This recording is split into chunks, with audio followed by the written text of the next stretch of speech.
देखिए बच्चों, आज का जो टॉपिक है वो ये है कि इम्परेटिव सेंटेंस जो आते हैं डायरेक्ट डायरेक्ट के, उन्हें कैसे बनाया जाए। इम्परेटिव सेंटेंस कैसे इंट्रोगेटिव बनेंगे, इम्परेटिव सेंटेंस को कैसे हम इनडायरेक्ट बनाएंगे, आज हम ये देखेंगे। तो सबसे पहले इम्परेटिव सेंटेंस की ओर चले हैं। तो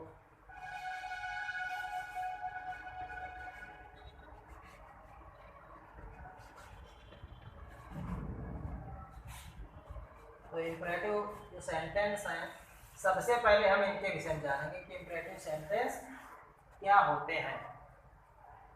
तो देखिए, बता दें आपको कि इम्परेटिव सेंटेंस ये आदेशात्मक वाक्य होते हैं और इन वाक्यों को जो प्रारंभ है वो वर्ब से होता है। वर्ब मतलब जानते हैं, क्रिया, और क्रिया मतलब होता है कार्य। ठीक है ना।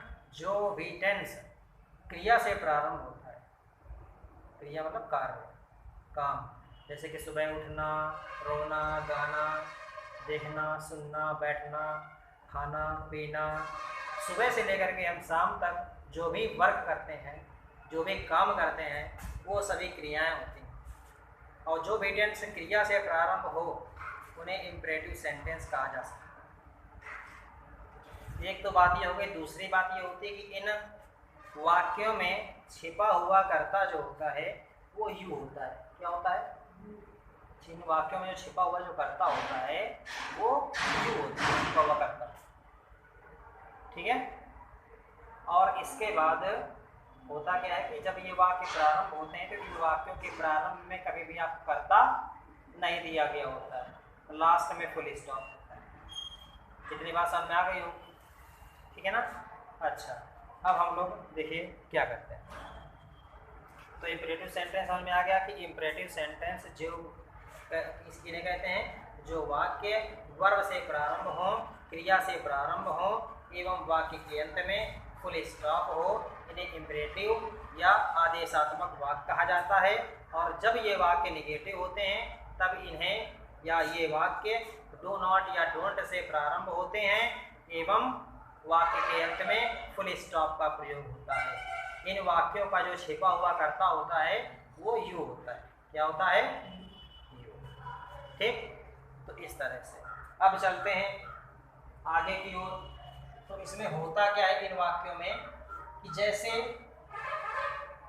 मान लीजिए कि कोई बड़ा आपसे है, ये बड़ा है और ये आप छोटे हैं। मैं आपको दर्शाने की कोशिश कर रहा हूँ, समझाने की। मतलब ये बड़ा व्यक्ति छोटे से कह रहा है कोई बात। क्या कर रहा है? एक बड़ा व्यक्ति छोटे से कोई बात कह रहा है तो हमेशा क्या करते हैं? ऑर्डर करेगा या तो फिर एडवाइस। बड़ा व्यक्ति हमेशा छोटे को या तो सलाह देगा या आदेश देगा। ठीक। इसके बाद और आ जाइए, अगर कोई छोटा बच्चा है वो अगर कोई बात कहता है, ये देखिए, ये इससे कह रहा है ना, नीचे से ऊपर की ओर जा रहा है ये एरो नीचे से ऊपर की ओर, ये ऊपर से नीचे की ओर, ऊपर से नीचे की, मतलब ये इससे कह रहा है। नीचे से ऊपर की ओर का मतलब है ये इससे कह रहा है। छोटा व्यक्ति बड़े से कहता है। जैसे आप हैं अपने पापा से या माता से या दादी से कर कोई बात कहते हैं तो क्या करेंगे? इसमें रिक्वेस्टेड। क्या करेंगे? रिक्वेस्टेड करते हैं। ठीक। जब आप सभी लोग अपने क्लास में अपने फ्रेंड के साथ हैं तो आप दोनों लोग एक ही जैसे होंगे, है ना। उम्र में लगभग एक जैसे होंगे। ऐसे होंगे लगभग एक जैसे। तो उसमें क्या होता है, आपस में से फ्रेंड है, दोस्त है, तो वो लोग रिक्वेस्ट कर सकते हैं या आप उनसे रिक्वेस्ट कर सकते हैं और उन्हें सलाह दे सकते हैं, उन्हें सलाह दे सकते हैं, नहीं दे सकते सलाह दे सकते हैं। और साथ में बाई चांस कभी कभी ऑर्डर्ड का भी प्रयोग किया जा सकता है, वो रिपोर्टेड स्पीच के अर्थ के अनुसार बदले। मतलब ये जो शब्द हैं ऑर्डर, एडवाइस, रिक्वेस्टेड, ये जो वर्ड मैंने लिखाए हैं इन्हें आप रिपोर्टेड स्पीच के, इन्हें क्या करेंगे, इन्हें रिपोर्टेड स्पीच के अर्थ के अनुसार इन्हें सैड के स्थान पर रखा जाएगा। इन शब्दों का रखा जाएगा रिपोर्टेड स्पीच के अर्थ के अनुसार। रिपोर्टेड स्पीच आप जानते हैं, मैंने कल बताई थी। तो रिपोर्टेड स्पीच के अर्थानुसार आप इन्हें प्रयोग कर सकते हैं। आगे बात समझ में, तो ये चीज। और आगे देखते हैं जरा, और आगे की अगर बात करें तो कैसे, देखिए एक चीज़ और बता दें आपको कि जैसे मान लीजिए हमें कॉमा इन्वर्टेड कॉमा, तो इंपरेटिव सेंटेंस में कॉमा इन्वर्टेड कॉमा की जगह पहली बात तो टू प्रयोग होता है। क्या प्रयोग होता है? टू। इसके बाद comma inverted comma, do not या डोंट का अगर प्रयोग किया गया है, इसका प्रयोग डू नॉट या डोंट का प्रयोग किया गया है, तो इसे आप नॉट टू में चेंज करेंगे। मतलब कॉमा इन्वर्टेड कॉमा और डू नॉट को इसमें चेंज करेंगे, नॉट टू में चेंज करेंगे, ठीक है ना। और कहीं पर भी अगर कॉमा इन्वर्टेड कॉमा नेवर अगर आता है तो उसे क्या करेंगे, नेवर टू में चेंज करेंगे। आ रही बात समझ में? तो इस तरह से आप इसमें प्रयोग कर सकते हैं। और अब चलते हैं और आगे बनाने की ओर, हम कैसे बनाएंगे इनको। कितने के बाद सारी समझ में आ गई होगी?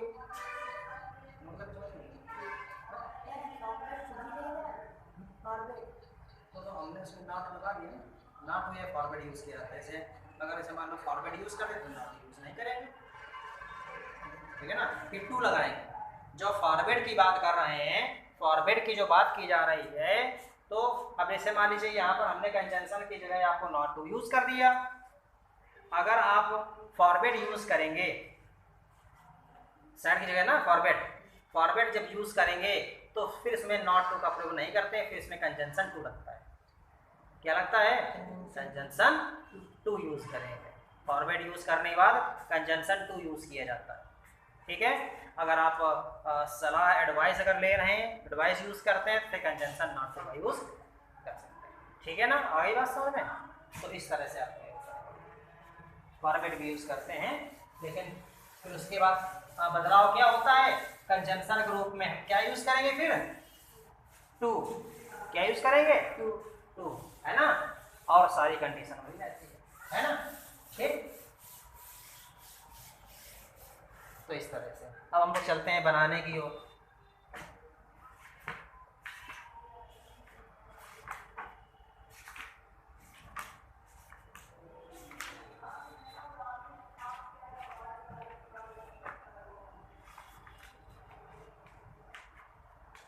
देखिए अब जैसे मान लीजिए ये इस इंपरेटिव सेंटेंस में सेंटेंस जैसे आ जाते हैं कि जैसे एक सेंटेंस आ गया, कैसे बनाएंगे इनको कि the teacher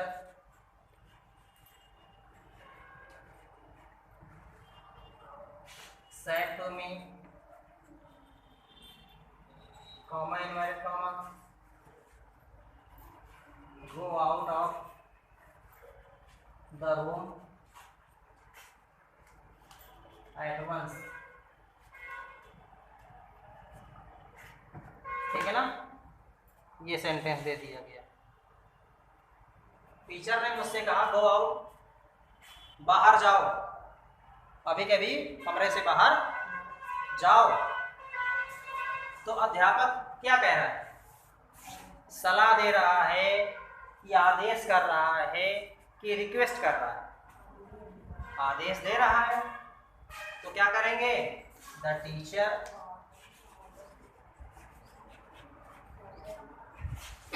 ordered me conjunction to, क्या यूज करेंगे, कंजंक्शन टू, ठीक है ना। इसके बाद फिर go out of the room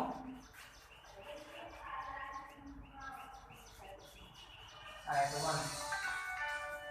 इस तरह से सेंटेंस को कंप्लीट किया जा सकता है, ठीक है ना। इसके बाद और इसमें अगर आगे की बात करें, जैसे कि एक सेंटेंस आया कि the father said to his son, पिताजी ने अपने पुत्र से कहा, हिज सन, अपने पुत्र से कहा, comma invert comma, comma invert comma, do not go out in the sun, do not go out in the sun, ठीक है ना। तो कैसे करेंगे, अब जैसे इसको बनाना है तो कैसे करेंगे इसको, एक तरीका ये है, जैसे मैंने भी बताया है कि पिताजी ने अपने पुत्र से कहा do not go out in the sun, धूप में बाहर मत जाओ, तो क्या करना है, ये सलाह दे रहे हैं, आपको सेंस समझना पड़ेगा। रिकॉर्डेड स्पीच का जो अर्थ है उसका सेंस समझना पड़ेगा कि ये सेंस कैसा है ना। तो क्या करेंगे, the father advised his son, ठीक है ना, comma invert comma, do not को इसमें चेंज करेंगे, हाँ, not to go out in the sun, धूप में बाहर मत जाओ। इस तरह से सेंटेंस को कंप्लीट किया जा सकता है, ठीक है ना। और जैसे अगर बात करें, अब यहीं पर जैसे मान लीजिए हमें यूज़ करना हो, अब इसे मान फॉर्मेट से बनाना है, क्या बनाएंगे, जैसे मान लो फॉर्मेट से बनाना है तो एडवाइस की जगह सलाह जैसे दे रहा है, तो फॉर्मेट की एडवाइस की जगह क्या यूज़ कर देंगे, फॉर्मेट यूज़ कर दिया, और यहाँ पर नॉट टू की जगह टू आता है। तो इस तरह से इस सेंटेंस को भी बना सकते हैं, जैसे कि the father forbid his son to go out in the sun, ठीक है ना। फॉरबिड में जानते हो क्या होता है, मना करना, ठीक है ना, किसी चीज को समझाना, ठीक है ना, इस तरह से। तो आज के लिए इतना ही काफ़ी है, घर में आप बैठ करके इसका अध्ययन करें। इसे रिक्वेस्टेड वाला अगर आ जाए, जैसे कि मैंने अपनी माता जी से कहा, I said to my mother give me a glass of water, मैंने अपनी माता जी से कहा मुझे एक गिलास पानी दो, ठीक है ना, तो रिक्वेस्टेड कर देंगे सेड टू के स्थान पर, ठीक है ना, कंजंक्शन टू लग जाएगा, नहीं लग जाएगा। अगर मान लीजिए अगर ये कह दे कॉमेंट के बाद प्लीज़ भी लिखा हो या काइंडली का यूज़ किया गया है, तो प्लीज़ और काइंडली अगर मान लीजिए यहाँ पर रिकॉर्डेड स्पीच में अगर कहीं पर स्टार्टिंग में प्लीज़ या काइंडली आ जाए तो आप समझ ही जाएंगे कि इसमें निवेदन किया जा रहा है, कुछ समझने की जरूरत है नहीं। तो फिर आप क्या कर देंगे, एट्स रिक्वेस्टेड का यूज़ कर देंगे उस सेंटेंस में से, I requested my mother to give me, ठीक है ना। तो इस तरह से आप रिक्वेस्टेड वाले में देख करके रिकॉर्डेड स्पीच को सैड या सैड टू के स्थान पर रिक्वेस्टेड का यूज़ करेंगे, कंजंक्शन टू लगाएंगे। अगर प्लीज़ या काइंडली अगर रिकॉर्डेड स्पीच के वाक्य में अगर रिकॉर्डेड स्पीच के प्रारंभ में अगर लिखा गया है तो उसको फिर इनडायरेक्ट बनाते समय प्रयोग नहीं किया जाता। इतनी बात समझ में आ गई, ठीक है। तो आज के लिए बच्चों इतना ही काफ़ी।